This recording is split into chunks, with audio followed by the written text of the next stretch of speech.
Good afternoon, everyone, and welcome to this meeting of the South and West Plans Panel. My name is Councillor Paul Ray, and I will be chairing today's meeting. Can I remind everybody that today's meeting is being live streamed on the Leeds City Council YouTube channel so that the public can observe the meeting without needing to be present. Could I also remind members of the public present that this is a formal meeting. Whilst we welcome your attendance, we ask that you do not approach members of the panel during the meeting and that the proceedings are observed quietly and without interruption.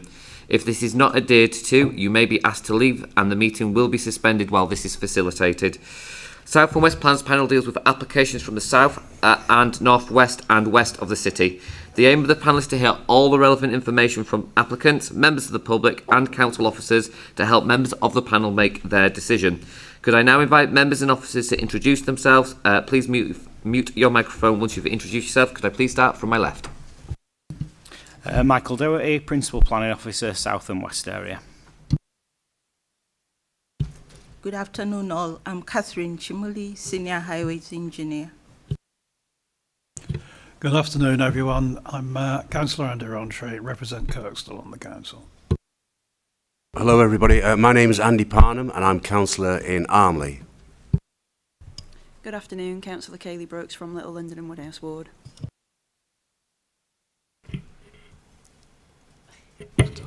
Good afternoon, my name is Daniel Illingworth, I'm part of the Plans Panel team.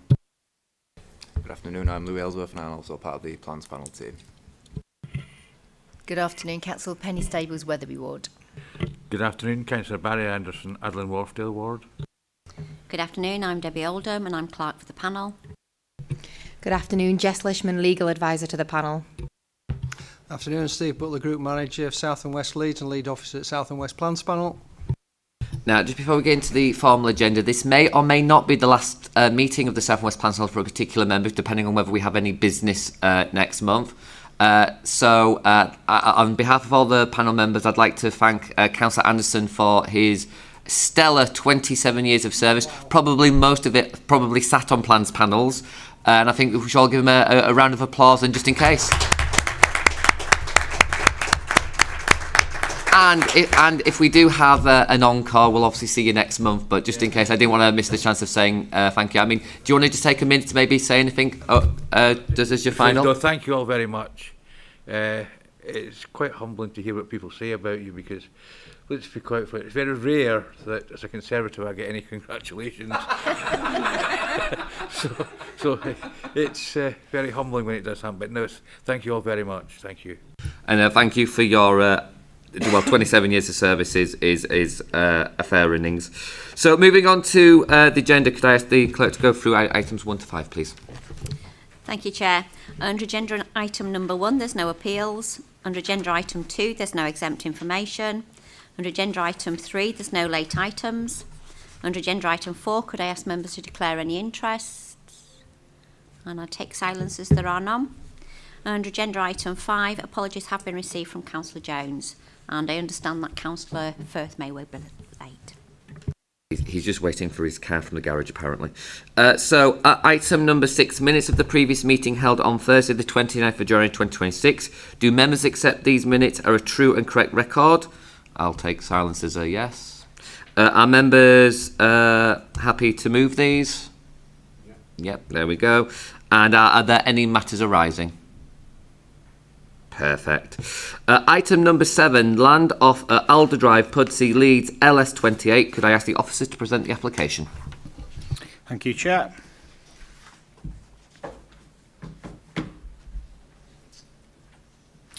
The application has been brought to Plans Panel at the request of Councillor Andrew Carter, who objects to the proposal, raising concerns about the impacts upon the Greenbelt, highway safety impacts and general impacts upon neighbouring residential amenity. Just to outline, 42 letters of objection have been received which raise similar concerns along with issues associated with ecological impacts, residential amenity impacts, flood risk, design, character, sustainability and the visual impacts of the development. Further to that, 2 letters of support were received and they benefit the housing delivery and the need for housing in the locality. So just to run members through, the first slide just provides an overview of the site which shows its location with Alder Drive at the north and Aldergarth to the east of the application site, which you can see there. It's currently an open greenfield area bordered by residential to the north and the east. And this just gives members the red line area showing the extent of the development site. You'll note on the left of that plan was the railway, that's to the west, and wider open areas to the south of the site, which actually form the green belt currently. Sorry, it's a bit slow.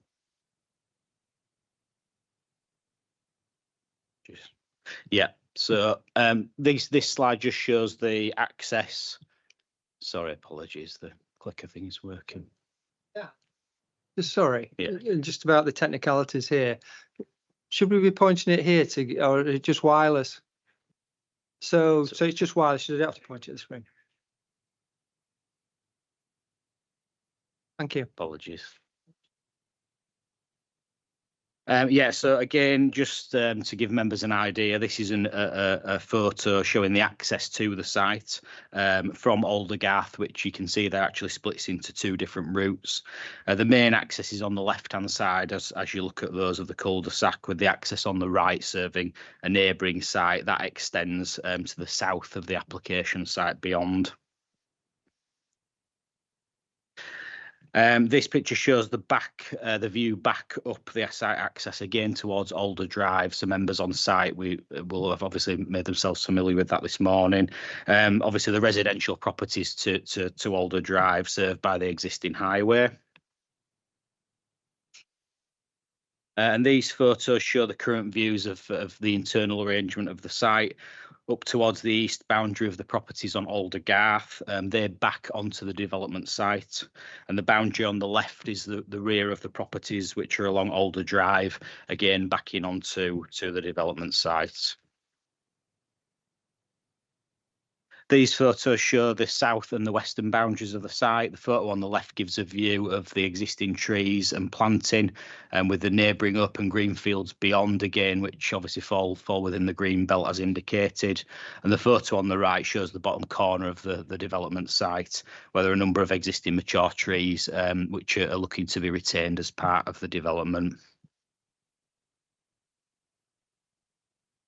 These last photos, again, just to give members an idea of the access back up towards Alder Drive through the existing gates where the access to the development will be taken. So moving on to the actual layout and the plan, this obviously shows the development itself. It looks to create 9 dwellings, mixed between detached and semi-detached properties of 3, 4 and 5 bedrooms.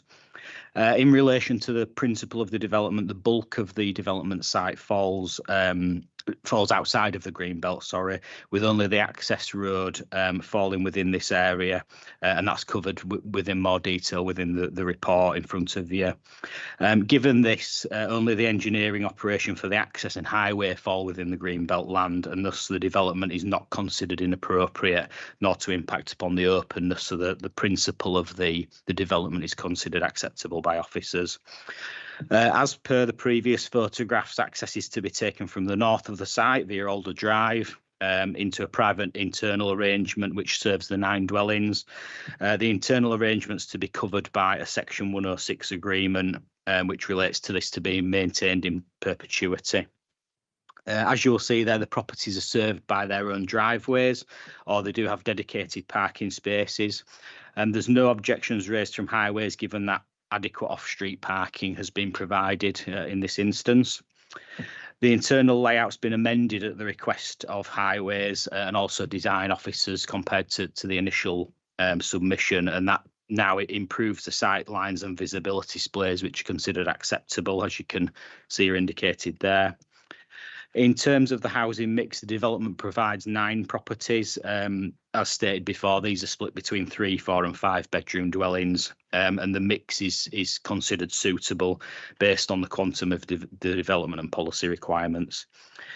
As the development proposes 9 dwellings, it falls below the major threshold of 10, and thus no affordable housing or formal green space is actually being provided, as there's no requirement for that given the number of dwellings.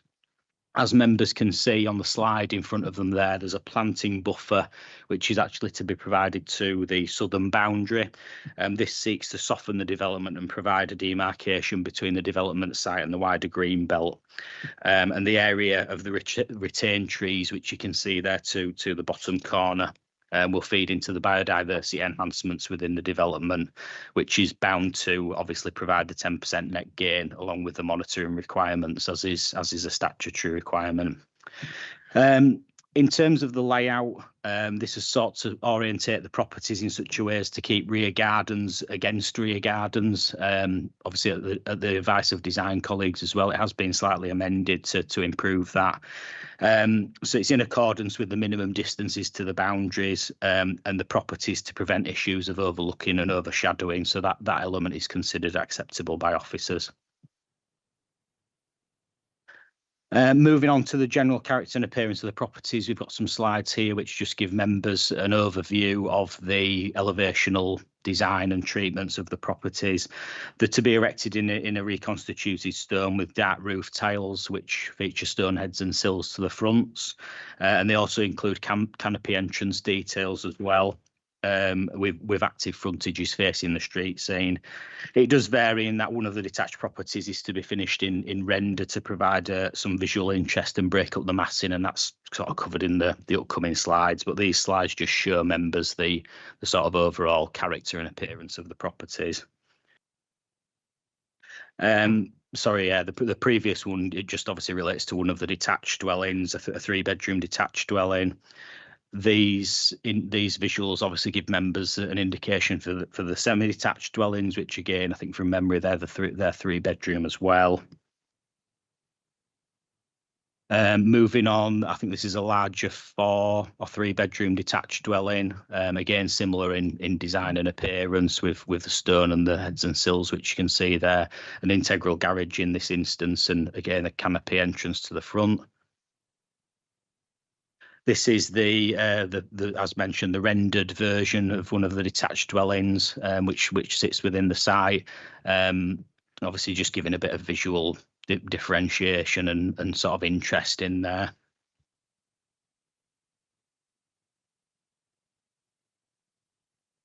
And this is the largest 5-bedroom dwelling. Again, similar design and character and materials, just to give members a visual reference as to what that will look like.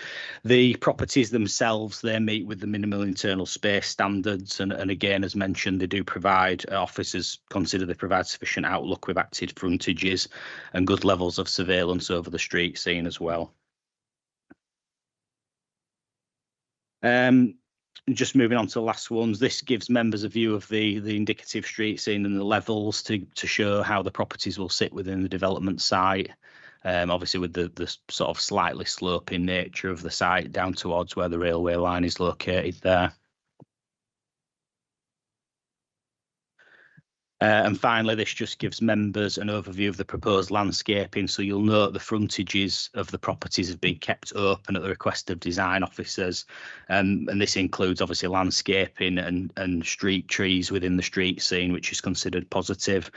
The landscaping itself is subject to the relevant conditions as outlined within the report, which requires full details of how the hard and soft landscaping measures will feed into the development.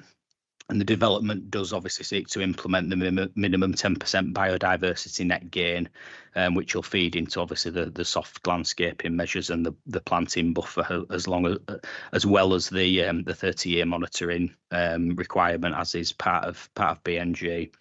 There is further ecological enhancements which are proposed through the removal of invasive species on the site, and we have obviously suggested drainage and contamination conditions which are outlined within the report. And just to actually draw members' attention, within the conditions there is a typo in the report, which the last condition unfortunately has just been left blank on the front of your sheet there. That should actually continue to outline the drainage condition and the contamination condition. So they have actually been considered by officers, but there's just a slight error on the report there. So overall, the proposed development is considered acceptable when weighed against the national and local planning policies. There's considered limited encroachment into the green belt, and that only relates to the access road, which constitutes an engineering operation, and thus officers consider it preserves the openness and does not conflict with the purposes of including land within the green belt. The development's considered to achieve a high standard of design that respects the current local character, and it meets the internal space standards, and while the impacts upon residential amenity and highway safety are considered to be fully mitigated through the design and the conditions. So taking all matters into account and with due regard to the representations received, proposals are considered to accord with the development plan, and therefore it is recommended for approval subject to the conditions set out within the head of the report. Thank you, Chair. Thank you very much for that. We have speakers opposed to the application. Could I invite Mr Sugden and Councillor Carter to the table? I believe you're going to be sharing the 4 minutes between yourselves. Once you are settled, your 4 minutes will begin when you indicate.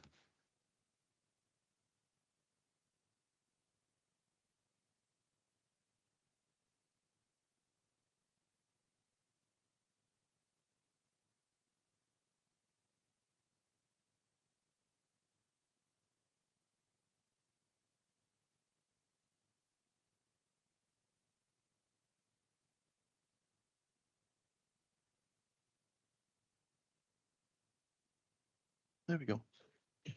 Can you hear me? Right. Chair, members, I speak on behalf of local residents, including those reflected in the 42 objections submitted and those directly affected. Having lived on the estate for many years, I am familiar with how the access road operates in practice, particularly the narrow section and S-bend over the railway tunnel. We respectfully request that this application is deferred and brought back to panel, as there remain unresolved material planning issues where the report relies on conditions rather than demonstrated evidence. First, highways safety under policy T2. Members who attended the site visit will have seen how restricted this access is, particularly where on-street parking further narrows the carriageway and at the S-bend over the railway bridge where vehicles already struggle to pass. The report acknowledges carriageway constraints but defers impacts to a future construction management plan. In our submission, this does not satisfy policy T2, which requires safe and appropriate access in practice. This is a fundamental deliverability issue and not one that should be left to condition. A reminder that a submission in 2001 was refused for this reason. Second, site suitability under policy H3. The scheme delivers well below expected density because a policy compliant scheme would harm the green belt. That suggests the site itself is constrained and not suitable for this form of development. Third, we are disappointed at the lack of proper consultation and notice given to residents, particularly given later plan amendments and the scale of impact on a small residential estate. Fourth, drainage and flood concerns remain unresolved, again deferred to conditions rather than demonstrated within the application. Finally, biodiversity net gain is not achieved on site.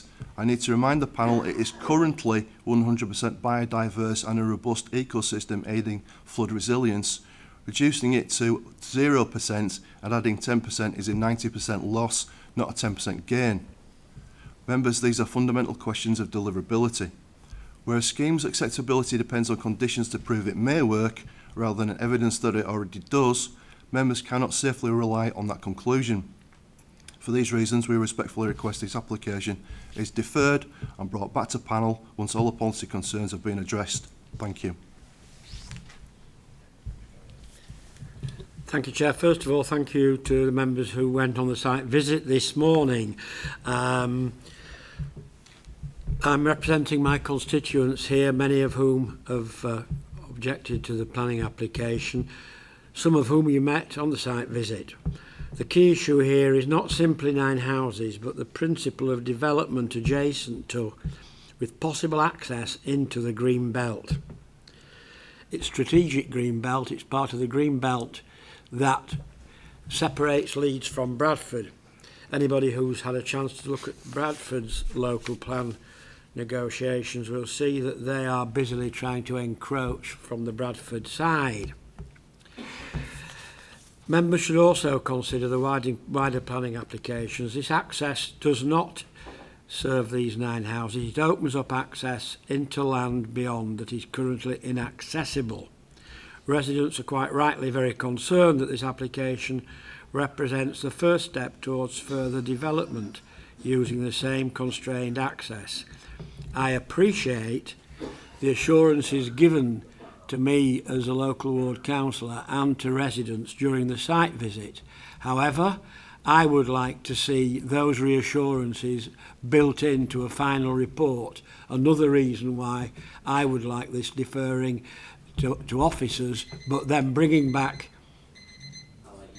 Sorry? And bringing back to officers. One final point, please look at the parking. You need to look at the... That's more than one last sentence, I'm afraid, Councillor Carter. I have to be fair to everyone. Yeah, fine. Member questions for member. I know which question you're going to ask looking at your face right now, Councillor Firth. Councillor Firth. Would you like to finish about the footpath? Councillor Firth, I knew you were a nice fella. Yes, I would. It's most important that there is safe footway access down Alder Drive, particularly the part where the increase in traffic will be most prevalent and actually already the most overparked area. If you look on the site plan and look at the existing properties to Alder Garth, 11 and 15 Alder Drive, Highways are proposing that a footpath be put in what effectively has been the residents' land since the houses were built. They have maintained it. When there is a perfectly and much better solution straight across the road on the other side of Alder Drive, where the Highways Department and the council similarly own a stretch of land which is coloured white and where the footpath should be located. I want that thoroughly investigating, and I would like to think the planning application could be amended to put the footpath on that side. Another reason why I'd like the plan to be deferred and brought back for further consideration by members. Any follow-up, Councillor Firth? Any other questions from members to the objectors? Councillor Anderson. Can you go back over again your comment about policy H3 as to why you feel it's not compliant? Thank you. It's not compliant because obviously 10 buildings is it would be seen as impacting the green belt, but 9 buildings is below that 10 threshold.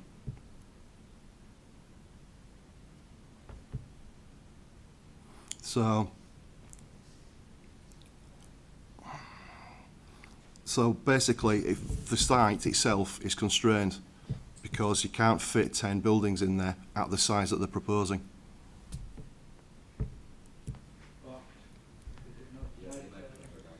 But does it not say that the site capacity is more? I mean, I read it somewhere today, unless the officers can... It has potential for 19 in terms of the capacity, but the submitted 9 so after we're doing discussions. quite well getting just 9, that's the point I'm trying to make. Yeah. So maybe these are questions for officers when we get there, because I appreciate we're in questions to the objectors at the stage. Okay, I'm happy. Any follow-up, Councillor Anderson? No, I'm happy with that. Any other questions to the objectors from any of the panel members? Thank you very much for your time then. If you'd like to go back to the public gallery, and once you have done, could I please invite the applicant up? I believe we've got Alistair Curran and Richard Mowat. I hope I pronounced that correctly. I apologise if I haven't. Your 4 minutes will start once you indicate.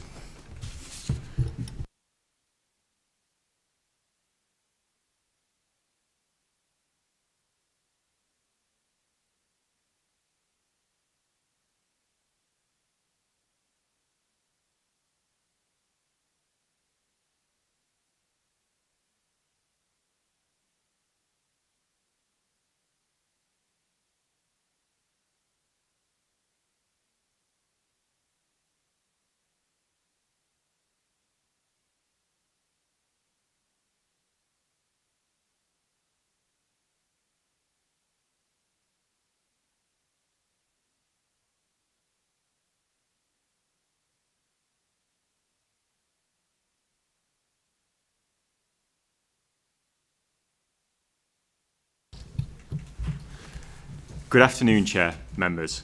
The proposed development is policy compliant and there are no technical statutory objections or concerns. In fact, the proposal is supported by consultees and would secure several public benefits. Less than 4% of the site falls within the Greenbelt, and the only development occurring within the designation is an engineering operation in the form of part of the access road, which is permitted via national planning policy. The remainder of the site, which is just over 96%, is not located in the Greenbelt. In fact, the site is located within the adopted settlement boundary, which is classified as the main urban area under Spatial Policy 1. As such, the application is proposing residential development within the main urban area in accordance with the adopted core strategy, wider national policy, but also in accordance with the emerging local plan. Concerns about coalescence between Leeds and Bradford have been raised via objections, although these are not considered relevant by your officers. For context, the site is bounded by existing residential development to the north, east and west over the railway. If you were to travel from any part of the site westward towards Bradford as the crow flies, you would have to go through several existing residential streets of Leeds and a commercial estate before reaching Bradford. As such, any development would not result in coalescence between Leeds or Bradford, and is one of the primary purposes of the Greenbelt. Furthermore, as the site is surrounded by development on three sides, and the existing landscape boundary will be retained and enhanced, development here would not materially affect the spatial or visual openness of the Greenbelt or wider countryside. In fact, the additional planting on the southern boundary contributes us to delivering a 184% increase in biodiversity hedgerow units on site. As you may be aware, 10% gain is the national minimum. Therefore, 184% is a substantial increase. We are losing 2 trees as part of the proposal. However, we're planting 12 new trees, which is a much greater than the minimum 3 replacement trees per 1 removal local policy requires. Currently, the land in question is in private ownership and has no public access. Development would see this land that is currently not serving a formal purpose brought into use, providing much needed housing in the midst of a national housing crisis.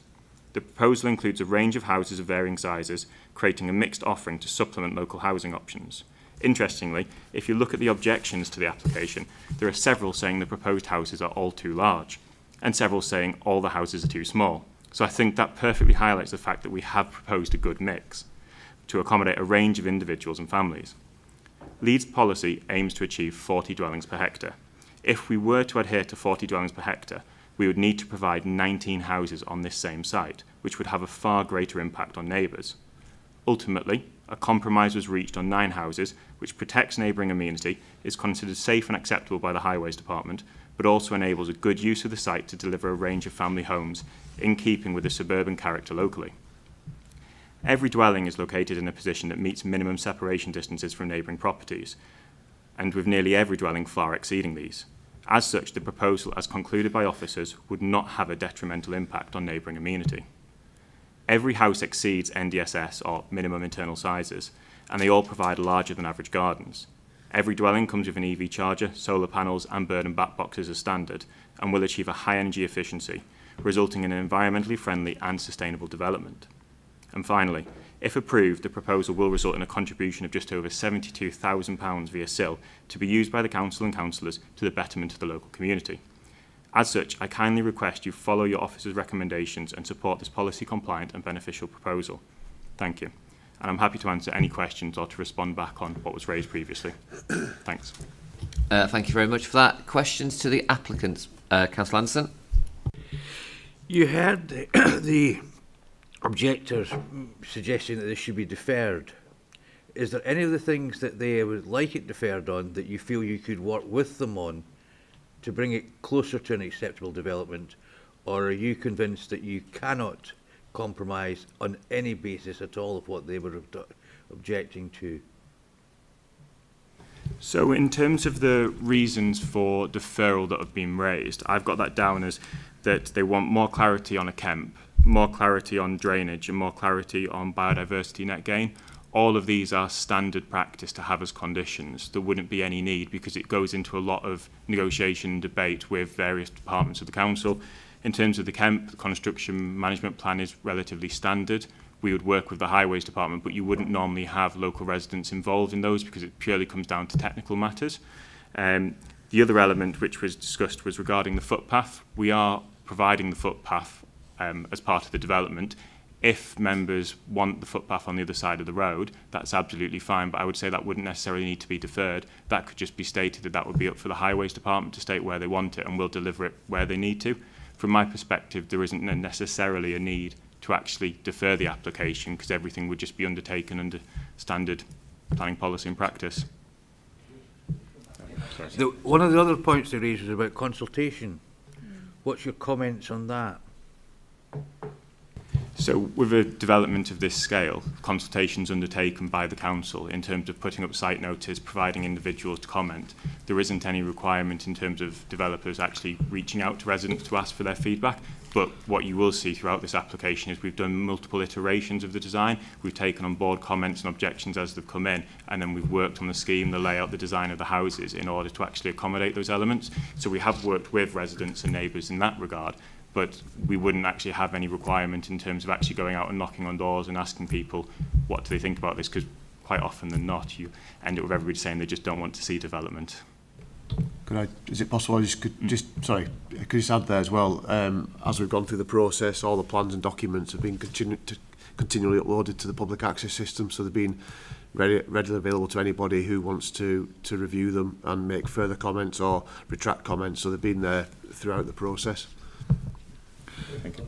Yeah, but I accept you're not under any legal obligation to consult, but it's best practice not that you should consult more and try and sell why you're why I mean, in your introduction you set out a very clear strategy as to why it should go ahead. You know, so why did you not feel confident enough to go to the residents to justify that case? So to speak very honestly, I joined New at Homes about 4 weeks ago. So this application started a long time before I was here. So in terms of an actual strategy though, and this is where I have to be careful, we have met everything that we're required to do.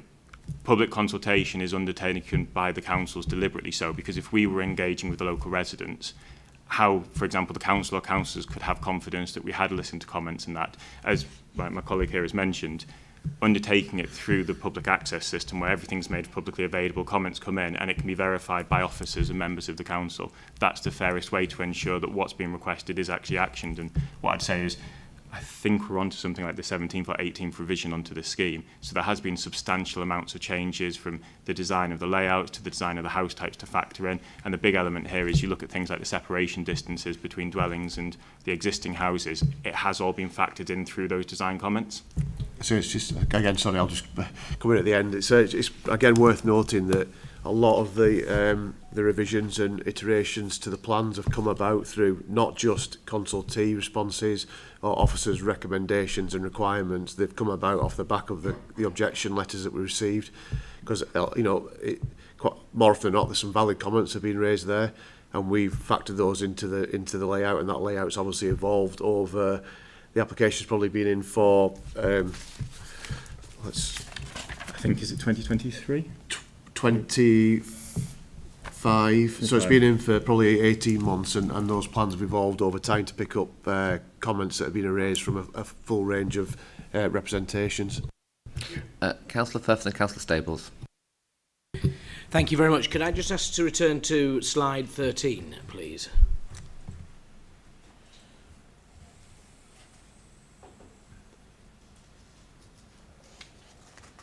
Or page 30. There, that one. That one there in particular. Just wanted to raise a little bit of question about the design on the left-hand side elevation. Can I ask why there's only one window on that particular side? And I expect, is this the particular property that's looking out over the fields to the south of the site, or which of the particular properties is it going to be? Is it number 8? If you can go on to the layout one, I'll be able to show if that's all right, please.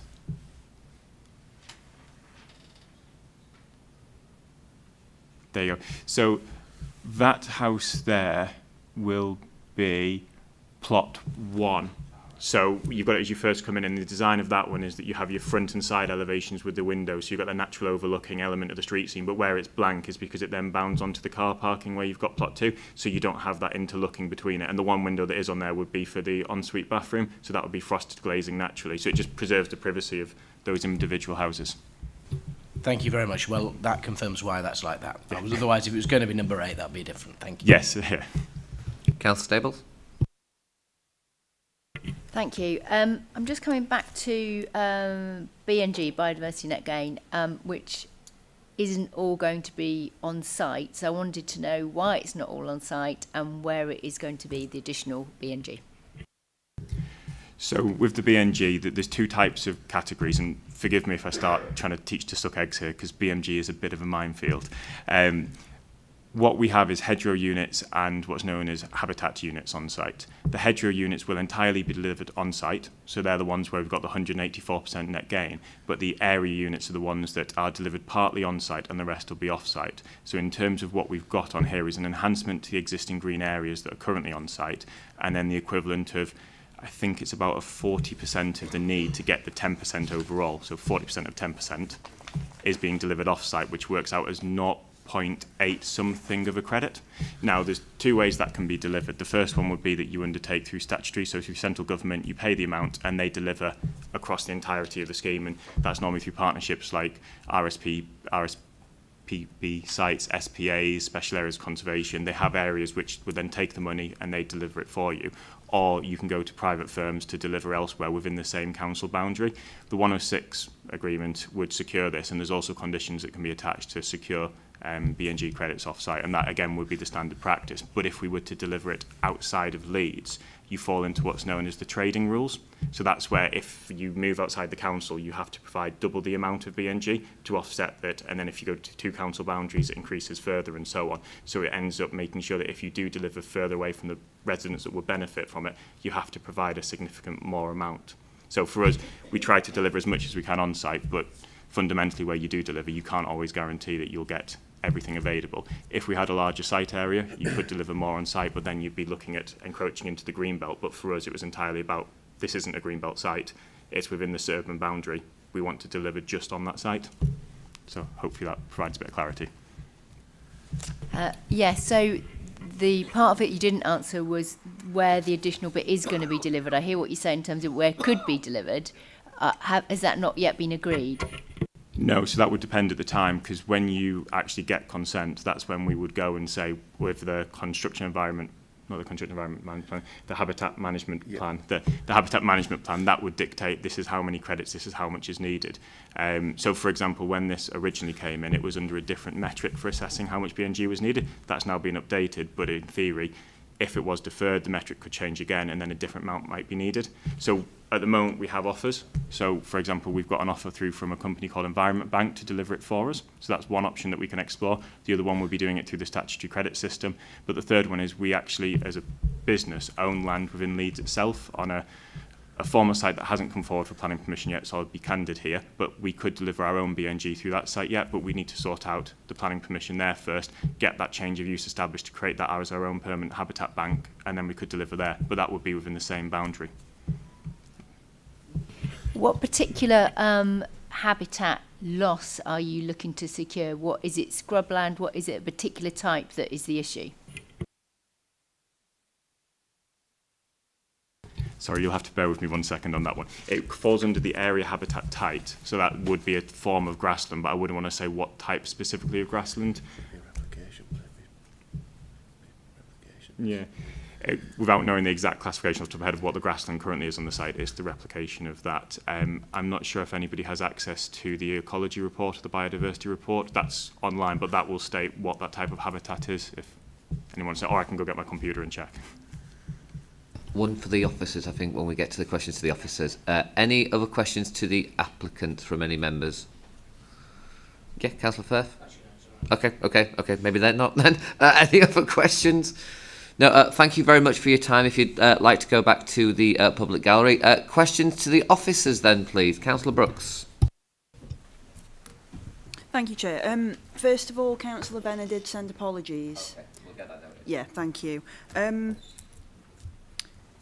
Yeah, so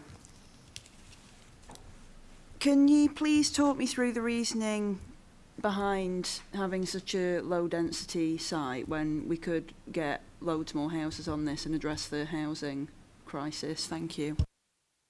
Yes, certainly. I think as the applicants and obviously the objectors have referred to, the sort of strict policy compliance density on this site would be 19, but with that, in essence, it's most likely unachievable to actually get that number on a site of that size and scale, given all the other requirements in terms of distances to boundaries, BNG requirements, highways requirements, distances for overlooking and outlook.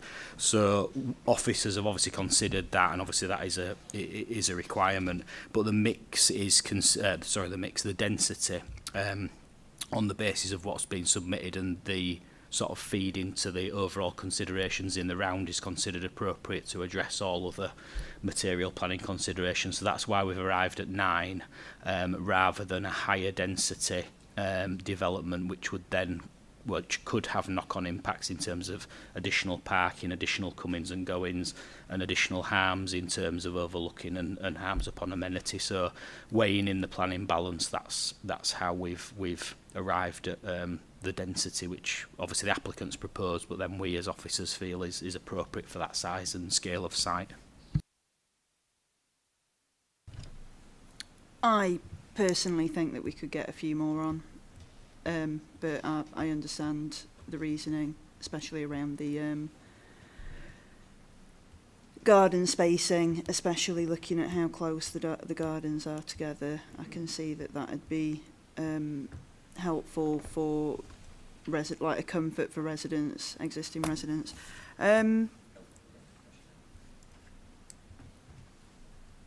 Okay, so it's not possible to increase units on site. Is in planning terms, it wouldn't be acceptable. Is that what you're saying? We would have to assess a scheme on its merits, I suppose, is the answer to that, in that obviously the applicant has proposed 9, so we're judging it on the basis of what's being assessed. If they did come in with additional dwellings, again, we would assess it, but then from our perspective, and I suppose my answer to that would be, you would then be potentially creating further issues which then may make the development unacceptable. So again, it's a balancing exercise we've undertaken. Yeah. Sorry, just to add something very briefly, Councillor Brooks. When the density standards were brought forward, it's on the basis generally of larger sites, but also not taking into consideration any of the other material considerations that might become constraints, such as the size of this particular site, such as the boundary to the green belt and the need to provide some planting to the edge of it, such as the access, such as the garden sizes, etc., etc. So although that's the sort of policy aim, often we have to trade down simply because it's not achievable on smaller sites that have external constraints that are not considered when the policy is drafted.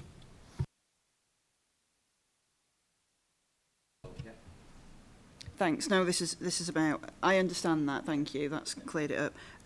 This is about the boundary treatment. So on site, we were discussing the boundary treatment to the south of the site along the green belt, and it was mentioned that that's there as a sort of screen to protect the green belt, and it was mentioned that it could be put in the condition. It could be conditioned to be there in perpetuity, just in case residents decided that they didn't like it anymore and wanted to pull it down? I suppose the answer is yes, it's potentially something that could be explored, but it does feed into the wider considerations around biodiversity, net gain, and obviously the buffer itself and landscaping. I suppose the security we would have in that regard is that the developer, I think as they've touched on and been questioned on, is they're bound by the biodiversity net gain requirements, and through that there is the statutory condition on, and there is actually a 30-year monitoring period where the development will be continually monitored through that time for biodiversity compliance, and in incremental stages they have to submit monitoring evidence. So if, for instance, that buffer was removed in its entirety or elements of the ecology were changed over that time, an assessment would be made at that time. if they're on track or how they then deliver the biodiversity enhancements. So there is security in that essence that shouldn't take place because they need to achieve the 10% net gain.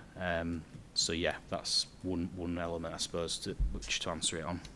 So basically, in summary, it's not necessary to add a further condition.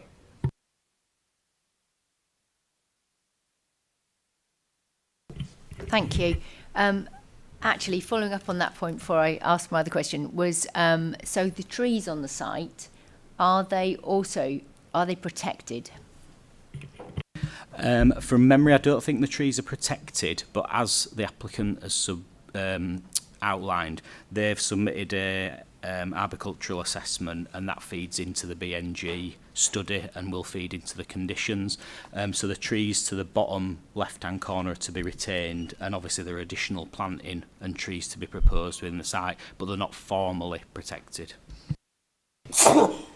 Bless you.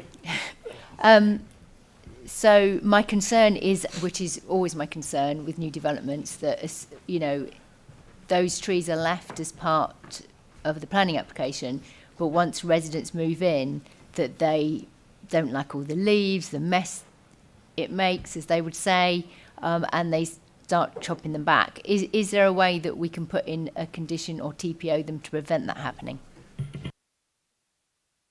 We could, but the TPO process is sort of semi-separate to the determination of the application, I suppose. Tree officer or landscape officers could look at protecting those, but whether that is necessary to refuse permission or grant permission in this case is I would say not particularly relevant, really. But I know what he's saying, and again, I suppose this is the same answer to Councillor Brooks' question, in that does form the overall ecology of the site, and if there is harms in terms of tree removal, etc., that they will be bound by BNG policy in that regard as well. Sorry, Chair, just a question to Councillor Staples. Which trees specifically are we talking about? Because along that boundary, which is the buffer to the green belt, there is some quite aged trees, overgrown shrubs, and there is a landscape condition to secure a landscape plan where we would have details of the exact species that would go on there. So there is a possibility that some would necessarily be taken out, but as the gentleman that was in support of the application said, there is quite a high replacement. I think he said 12 with the removal of 2 or 3, if I remember. So, and again, as Mike's just said, the BNG condition would actually cover whatever we ultimately do agree there. So we should be improving the BNG that this site provides. But in addition, we should get a decent protective boundary to the green belt, and the likelihood when we see the details of the landscape scheme, we will have better quality trees. Thank you, yes. So I'm really pleased to hear that that's in place along the buffer zone. I am actually talking about, the large proportion of trees to the bottom left of the screen, which, is, I expect, quite an important part of the landscape for people that live there. And therefore, my question is, can we put it as a condition that these are TPO'd?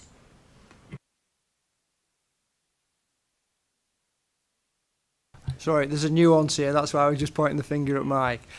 It's a question of whether they're all worthy of TPOing. On site, some of them are not particularly spectacular, but they are also still covered by the BNG and the landscape condition. Whether we'd want to TPO them, we could take that away and come back perhaps through the chair, because I think we'd need to talk to one of our arboriculturalists before we actually committed to that, because some of them may not be worthy of TPOing. Councillor Stables. There is a legal test as to whether they meet the TPO, so we couldn't condition that there would be a TPO if then a tree officer said actually they don't meet the threshold.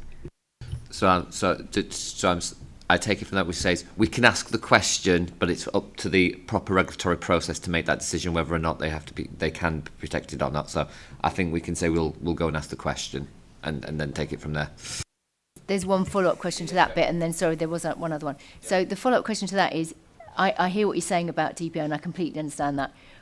Is there any other way within planning that we can protect a group of trees as part to prevent amenity loss, given that it's part of the planning application that's been agreed, but can we put in long-term protection like we have on the buffer zone to say this area of trees is protected in the long term rather than just it's there for when the houses, are built?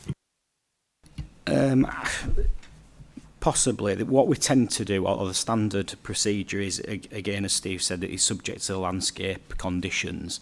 And there is a standalone condition where, obviously, which we would recommend anyway through the report. But in relation to the street trees, and obviously the group you're referring to, whereas if trees are put in and then they die or are damaged or within a specified period, I think ordinarily it's usually a 5-year period, they then can be replaced as part of the condition. So it gives that 5-year period. But again, a condition you have to obviously. The condition has to meet the test. It's got to be reasonable and enforceable, that type of thing. So possibly putting a condition on which then requires those trees to be retained in perpetuity may not meet the test, and it's probably dealt through the separate TPO legislation as we touched on first. But we could attach the condition which refers to the 5-year replacement period for obviously the new trees and potentially look at something if the applicants are amenable to a condition relating to those trees as well. The condition that Mike's just suggested usually refers to the new trees that are planted, hence him saying about 5 years replacement. But the trees in the bottom left-hand corner, Mike, are they not included as part of the BNG metric? So they'll be covered by the condition that relates to the BNG. Because what I'm trying to explain here, Councillor Stables, is that it's not unusual for us to condition this, to go away, to get the reports, to be absolutely certain that what's good quality, what's bad quality, particularly in terms of the biodiversity net gain. Some of the stuff that's in there may need thinning, crown lifting. I don't think any of them were that substantial, to be honest, with what I remember on site today. But ultimately, it will be covered by the BNG calculation to retain as much as we can that's worthy of retention. Because I understand what you're talking about here in terms of the biodiversity and maximising it, but trying to TPO them is not the right way to do it. We'd have to do it through that condition. That's why I was just suggesting that when we get the detail, or if we can get further detail from the applicant, if we ran it past the chair to make sure he was happy about it, as opposed to deferring it and obviously halting the system as it starts at the minute, we do have enough comfort in the conditions to properly consider that as part of the application. Sorry, the other question I was going to ask originally was just coming back to the point about biodiversity net gain and the habitat lot. Well, it was about habitat and the fact that it's been stated that it's not achievable to get a 10% BNG gain in the boundary. Yeah, no, not the boundary. In the habitat area, the habitat area rather than hedging. So I was listening to what they were saying, and it sounds, I'm just questioning whether this is true or not. Is it because it's grassland and therefore this was a field and therefore there's obviously a lot of grassland and therefore inevitably that's been reduced, so you can't keep, then it's not possible because you can't retain that amount of grassland? Is that the reason why? Broadly, yes, is the answer, and I think the applicant touched on it as well. The condition and the BNG condition allows for an assessment of that to be made, and then obviously they're duty bound through the BNG condition then to give a 10% net gain in conjunction with either off-site credits or a combination of, like in this case, on and off-site credits. But within that condition, the detail is agreed at that stage. So in essence, when we look at the BNG discharge of the statutory condition, that metric and the BNG plan and the details will have to provide the appropriate balance anyway, and that's assessed by our nature colleagues who go into the technicalities of obviously the typage of biodiversity.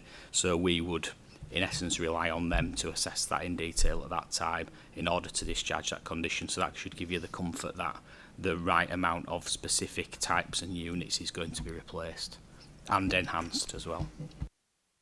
I do have one more question, which is about solar panels. I don't think that was mentioned, or unless I missed it. How many of these houses have got solar panels? In essence, none. The issue with that is we have the EM1 and EM2 policies which relate to energy efficiency and obviously measures about heat pumps and solar, etc. They apply to major developments. The policy wording in our core strategy, from memory I believe, is it applies to over 10 units. But I think the applicants might want to come back as well on that if the chair allows them, but yeah, that's my view.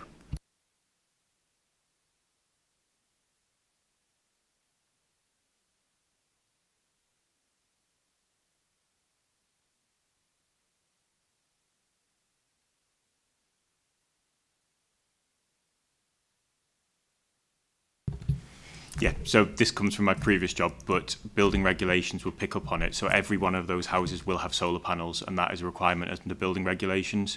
So my previous role was head of planning and building control at a district council. So there is no work around that. Every house comes with solar panels, as well as I said in my thingy, air source heat pumps and the rest of it, because that's dictated by the regulations.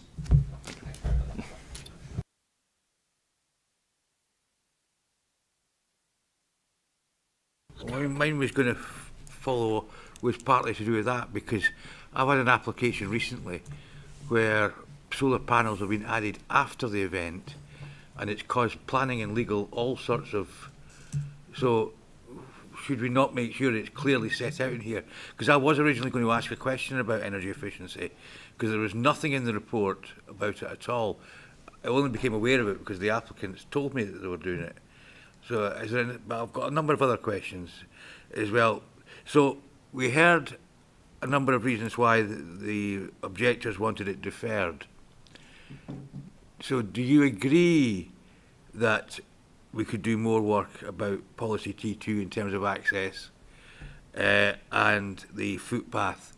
Now, I have to declare a slight knowledge because I've delivered that area till my feet are sore. So I do know the area quite intimately and how close it is and the problems that are on the estate. But is there anything you can do about that? And, you know, we'll leave it for that for the moment.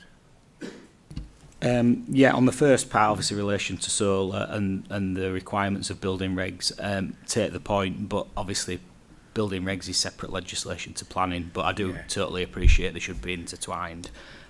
So, I mean, that's probably something we need to, you know, bear in mind for future items. But obviously that separate legislation will dictate that is delivered through that process. But yeah, I suppose the answer is we refer back to the EM1 and EM2 policies we currently assess things on, which may have to evolve in future if that is the case of building regulations. They refer mostly to energy efficiency on major developments in terms of over 10, so hence it's 9.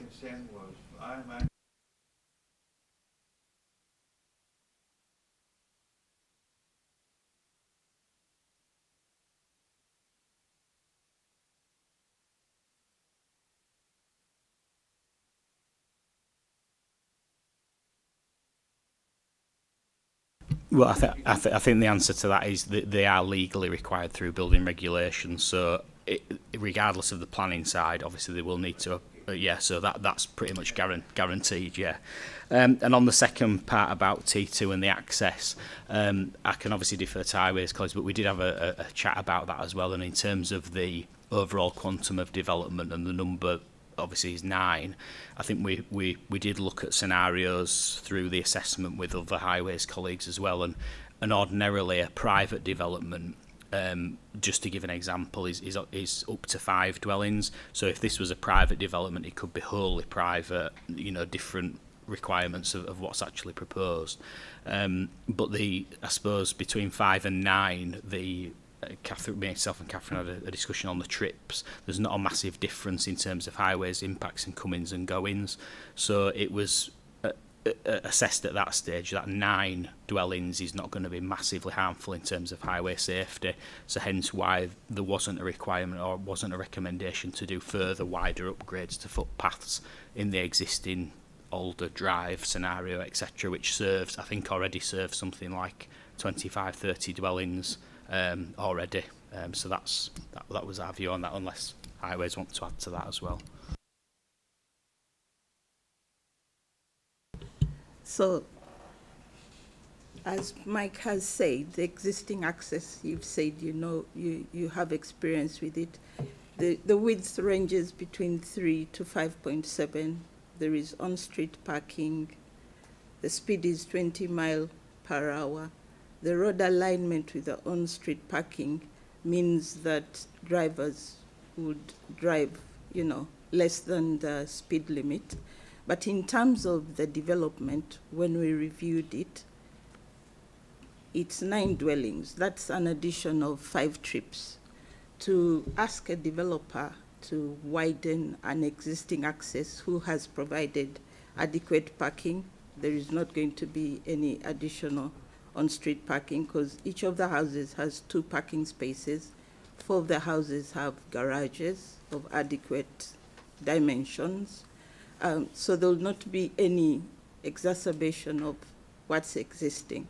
But then they have, through negotiations, provided a footway. That footway is within the adopted verge. The verge is 1.7, and the footway ranges from 1.2 to 1.5.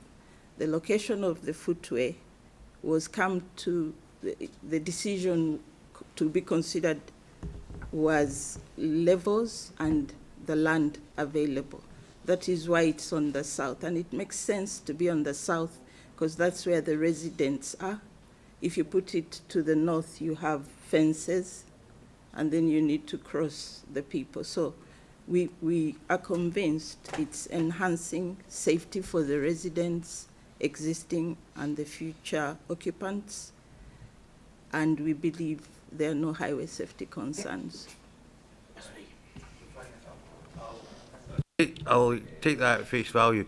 So you're saying that there should not, that you would not anticipate any of the 3 local councillors needing to go to Highways and saying fix a problem after this has been built, which happens a heck of a lot in this city, that we get places built in compliance with what Highways have said at the planning application, total compliance with that, but then it turns out that there are unforeseen problems. So are you saying that you can't, varying what you've heard, you're convinced that there'll be no unforeseen problems? I know you're going to say, how can you see unforeseen? I know you're going to, I know you're going to say that, but there's known knowns and there's known unknowns, if you get my meaning. But what I mean is, in terms of your general experience of where people park, that if you look at the area, some people do park on the verges around there. You don't think there's any risk of these sort of things happening here? What I was going to say is we could consider looking at TROs on Alder Drive, but that process goes through objections, sometimes from the residents themselves. Yeah. So we could consider that at junctions and maybe the bends. That will be considered as part of the section 278. Yeah.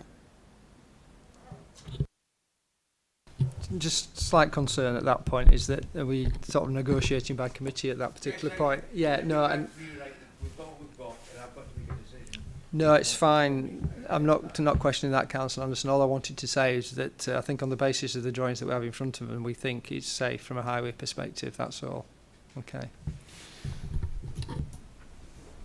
One point I need to bring, obviously, and it's just following on to what I bring up at this point. The applicant obviously said they were potentially happy to move the footway, if I could correct it right, from a highways perspective. But they said obviously that would be if highways deemed that to be necessary. From a highways perspective, do you deem that to be necessary? No, so at the site visit, I went and looked at that edge. It has some rocks. It has. Sorry, I think it's at the beginning, Steve, the location plan. Just take a while to get through the pictures if it works. There. Yeah, sorry. That's the location plan, if that helps. So it's a picture of the guardcross, isn't it? Yeah, what I'm trying to get, there was a plan that showed where is that footpath currently suggested. Yeah. By the side of the house. Sorry. That's it. That's it, is that it? Yeah. Right, and then where is it being proposed? It was something that Councillor Carter had mentioned, I think, in his... Down the right, isn't it, by the house? So the fences on the other side and the... Councillor Carter, would you like to clarify exactly where you're suggesting it should be moved, just so that members can have that in an informed discussion? Would you mind coming to the mic to say that, please?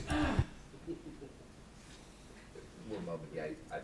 I just need it has to be a technical point when I bring a member back up. So yeah, if you want to just clarify, it's just so I can guide members on what they're looking at.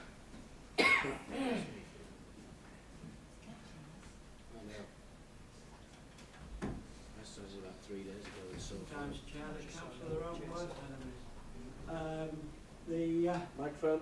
The developers and the residents seem to be in fair agreement, apart from the Highways Department. If you look at the plan... Sorry, I don't need you to make a comment, Councillor Carter. I just need you to give me a telling technical you point, where it is please. now, Chair. Thank you. As I said before, the footpath is proposed down the green grass, which has been cultivated by the residents of 2 Alder Garth, 11 Alder Drive, 15 Alder Drive, and I am suggesting that the footpath, rather than be down there, is on the opposite side of the road, running from the end of the garden at 12 Hillfoot Cottages and moving back up the site to the point by at the top, basically.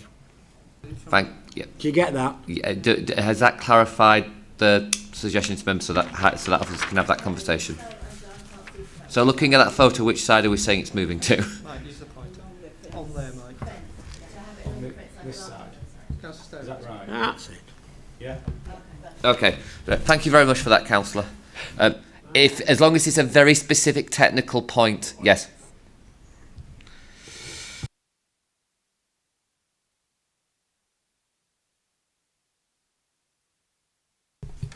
So, just for clarity, members, the works that we're proposing is outside of the red line.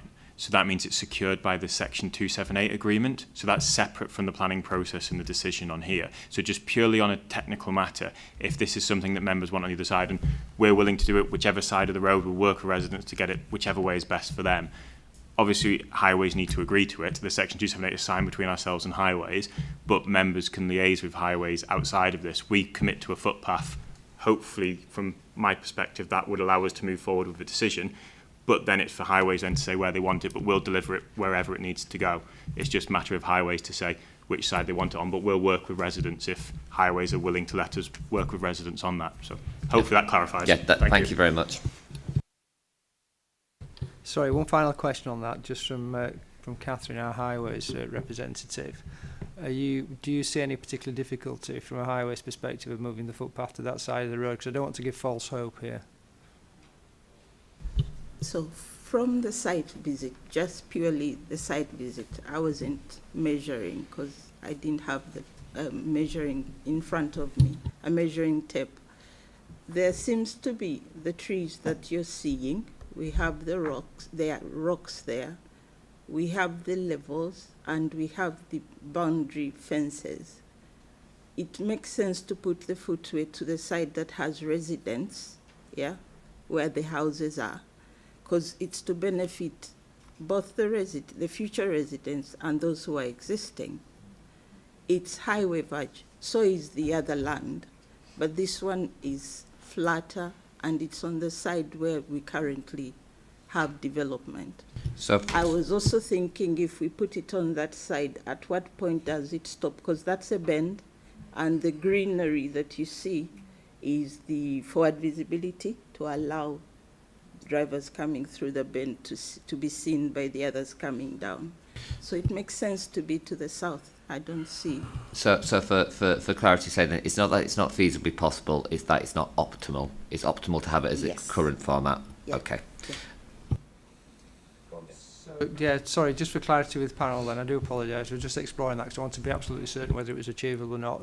So basically what highways are saying is that it is suboptimal to move it to the other side for a number of reasons. Therefore, and it's also outside the red line boundary. So for the purpose of the decision in front of members today, it's where it is shown on the drawings at the moment, which is on the residents' side.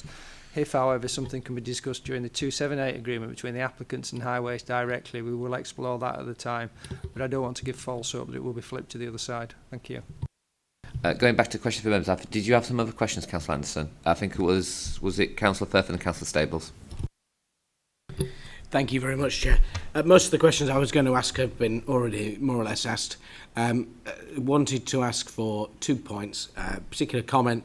Obviously, flood risk haven't shown any particular concerns, but there were quite big issues raised by the objectors in relation to utilities and drainage.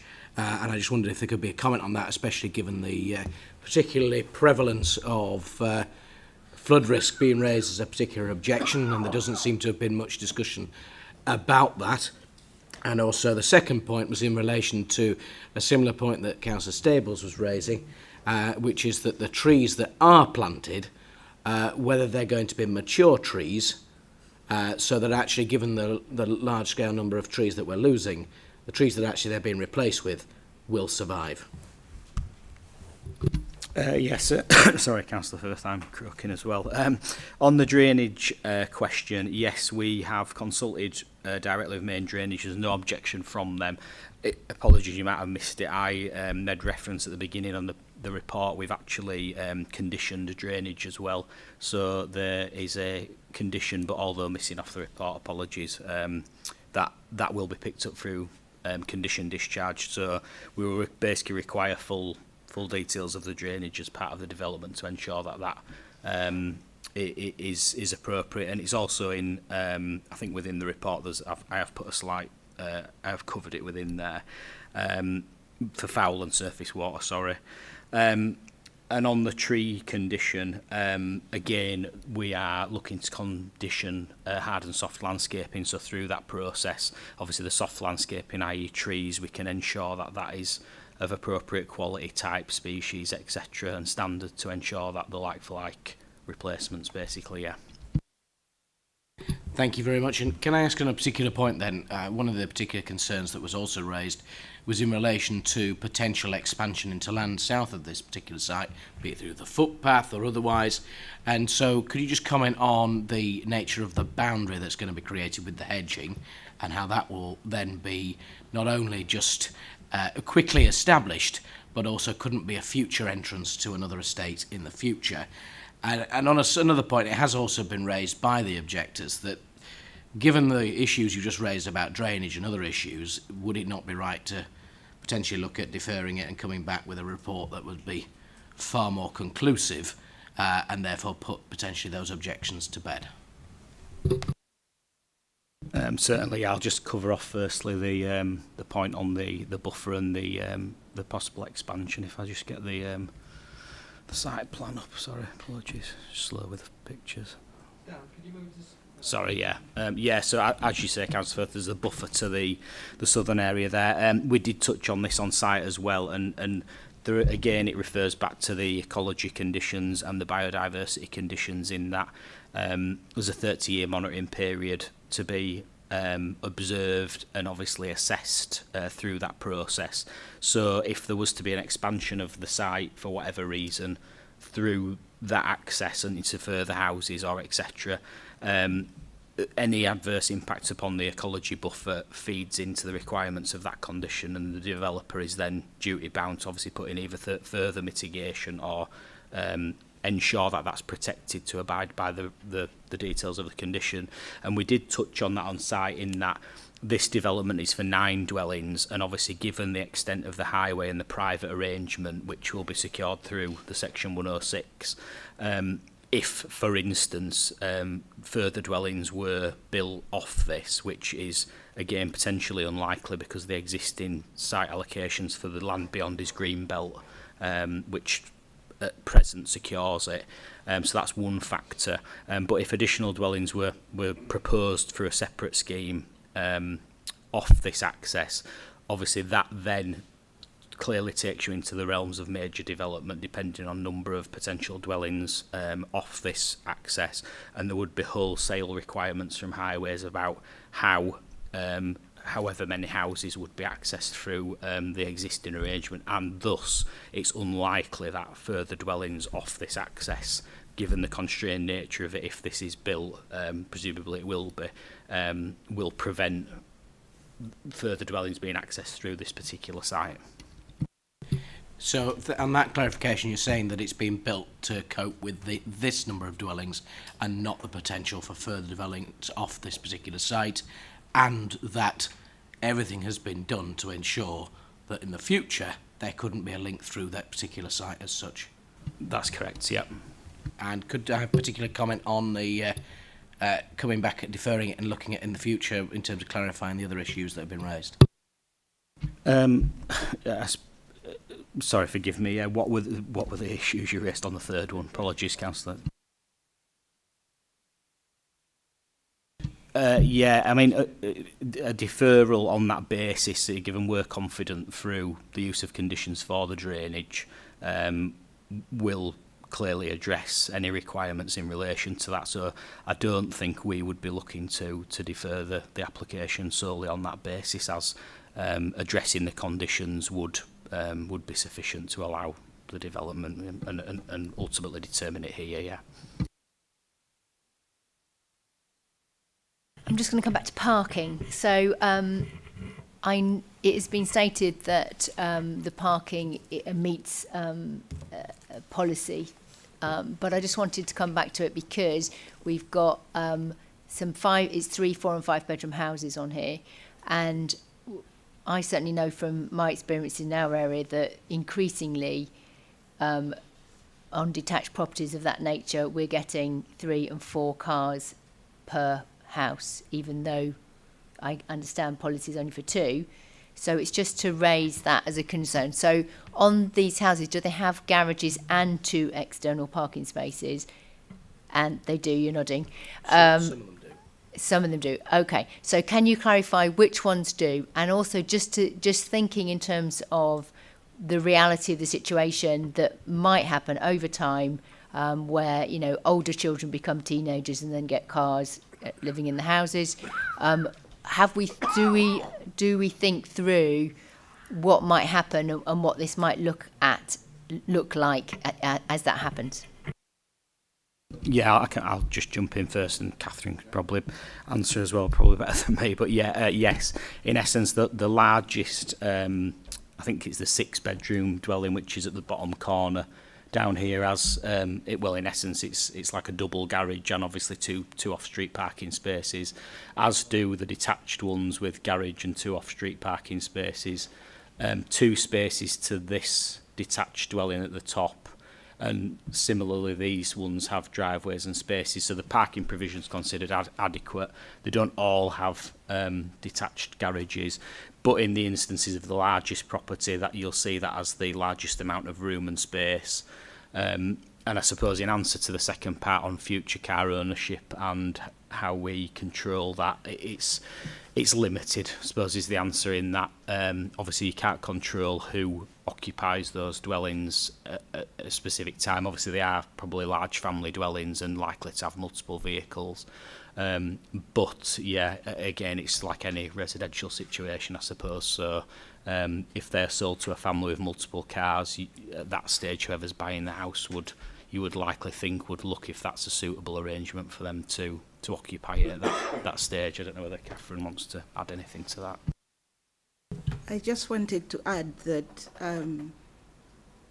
our vision is to try and encourage development that's located in sustainable locations to use more sustainable modes other than the single occupancy car. The more we try to achieve, not to reduce parking that we cause problems on the street, but make it possible for residents to make choices to use sustainable modes. I believe that's where we want to go. Thank you. So just to come back on that, I completely agree with that. Clearly, we want to encourage people to use sustainable transport, using public transport and cycleways. So can you expand on that a bit in terms of how sustainable this is from a transport perspective? Yeah, it's obviously in the main urban area, and I suppose in addition to what Catherine's saying, we have conditioned EV charging and cycle provision as well, which in a development of this type is I suppose is not crucial, but it is conditioned in that there will be space for people to store bikes and appropriate other sustainable measures of transport as well. It's within close proximity to the main highway network and arterial routes into Leeds. Obviously, there's a bus stop to the head of Alder Drive, I think, when you come out of the development. So it is considered sustainable, and obviously it is linked to the main highway network as well. So it is a case of officers at the view it's a sustainable location. It's not isolated from other residential areas, and there are nearby services and amenities in terms of sustainability as well. So that's officers' overall view on the site. Just looking, I mean, it may be in the report, but what's the bus service there? Frequency of the bus service, is it in and out of, does it go to Bradford and Leeds? What bus service is there? And it's quite close to a rail station, I think. How close is it? So the bus stops on Galloway Lane, the frequency is 30 minutes. Doesn't quite meet our 15 minutes in the core strategy. But when you consider the other services, as Mike has said, for local services, for primary health, for primary education, secondary education, it meets the core strategy accessibility standards. So it's considered to be an accessible location.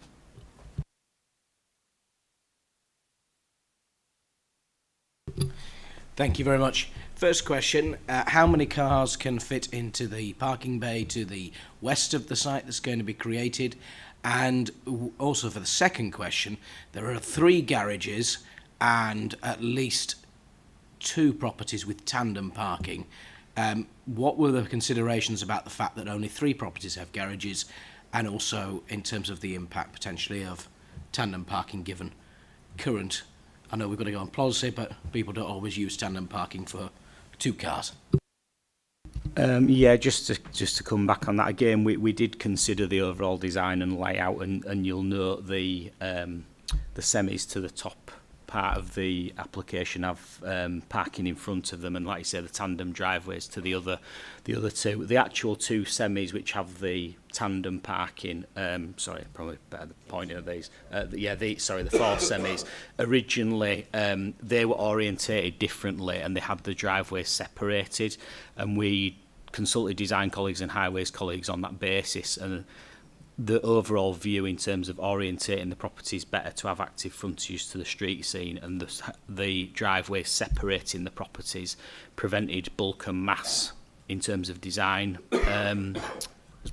aspirations of the site. So the actual layout you see there, officers consider it improved compared to the previous layout, and I think the visitor space in which you mentioned there, that can accommodate up to two vehicles on the side here from memory when I looked at it before. So I think there's 2 visitor spaces when you come into the site there. It can accommodate 2 vehicles.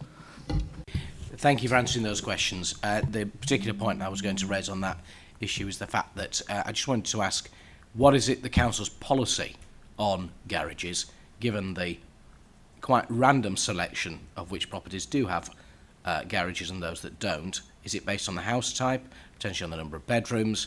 How is it that we decide that those 3 have got, I know there's why one's got a double garage, why the other 2 in particular have got garages and others haven't, in terms of how that plays out? Personally, I think, as you say, it was quite interesting to hear about the attractive street scene, and also just generally how that plays into it. Thank you. Just a very small point. There are actually 4 garages. Plot 7 has a garage, 2 does it not?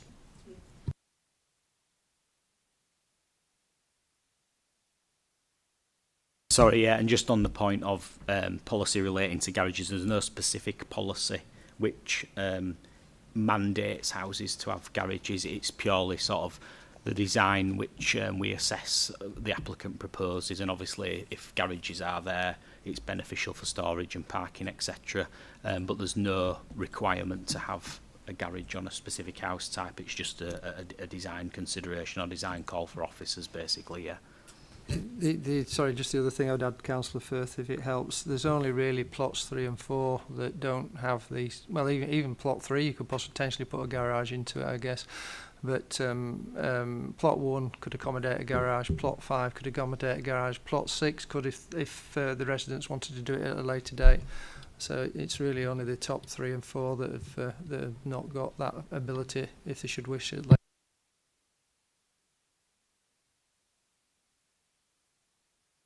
Councillor Steeple said that just tricks in my mind. Is there any risk because of the layout of the estate in terms of the essays when you come into this estate that you're going to have people parking on once the road is made up on this bit here, that people are actually going to park in it because it's effectively off-road parking, and I don't know what the refuse collection is like around there, but let's be quite honest, how many of us don't get refuse collected because cars are blocking in? Is there any risk from your perspective that people could, from other streets, could park in there to be off the street outside of their house? I mean, I noticed, for example, there's a business nearby, and in some estates that's one of the major problems is people are working from home, so you've got people coming and going at various houses. Is there any risk that that could happen? Somebody says, oh, well, I'm only going to be stopping for 2 minutes. There might be. Is there any risk or not? So as it has been indicated, there's going to be a Section 106 obligation for management of the site and maintenance. So they could manage that risk because it's going to be private. Right, so It's not not going to adopted. be, so the road's not going to be adopted by the council? No, it's going to be built to adoptable standards, but it will remain private. But then the management and maintenance will be secured by a Section 106. Yeah. Any other questions? Councillor Stables? So just to clarify then, these are all 100% owner-occupied purchase houses?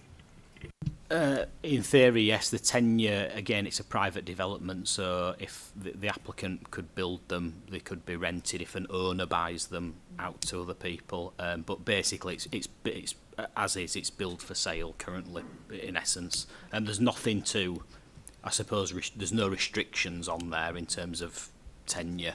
But yeah, that's on the basis of what's coming. It's a private development, yeah.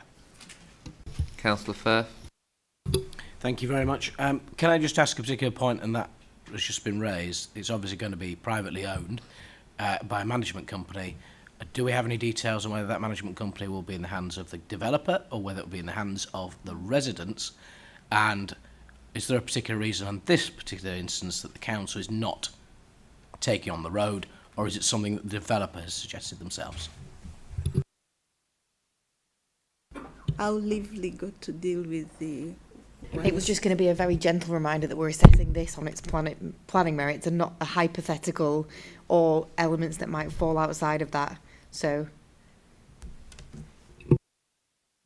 I appreciate that. Obviously, we're not talking about hypothetical because of the fact that this is going to be actually coming forward. And I just wanted to ask, in terms of the nature of the discussions that we've had about parking and other issues, if the maintenance of that particular area isn't kept up to or otherwise, then we might have issues in terms of the parking or other issues that are raised. I think legal's advice in that sense is a non-material consideration because it's a private estate. If they have problems, they'll have to deal with it themselves. It won't be a council issue. If you want to come back on your point. Yeah. Yeah. About the reason why the council, first the developer wanted to keep the road private, but there was also two other things that we considered. As you see, the road, the access road comes close to the rail cutting to the west. We wouldn't want to take on that maintenance. and then their drainage strategy put an attenuation crest at, I think it's around the bend, so we wouldn't adopt a highway that has drainage underneath the highway. Can I just ask how it meets adoptable standard then, if it's not something that then the council would then look at? Yeah, I suppose just to provide some clarity on those 2 points. Obviously, it's I think me and Catherine had the conversation as well. We, through the council, we request developers build it up to adoptable standards, even if it's going to remain private. But because it's private, you can't force them to do that. So hence, that's, I suppose, the answer to that element. And yeah, just to concur what Catherine was saying, the sort of risk elements from the authority's point of view, the applicant proposed, and as legal said, we judge it on its own merits, they proposed a private layout. We're happy with that through a section 106, and it limits the authority's liability in terms of keeping it an adopted highway. Basically, it's the applicant's or owner's responsibility. I sense that wasn't quite as clear as you were expecting, Councillor Firth. I think what they're trying to say is that the geometry, the curb radii, the width and the style of the cul-de-sac is to adoptable standards, but there are 2 liability issues that the council don't want to adopt because it could be expensive, and therefore we don't want it. So it's for them to sort out. That one being the attenuation tank, and what was the other one? Oh, the proximity to the railway cutting.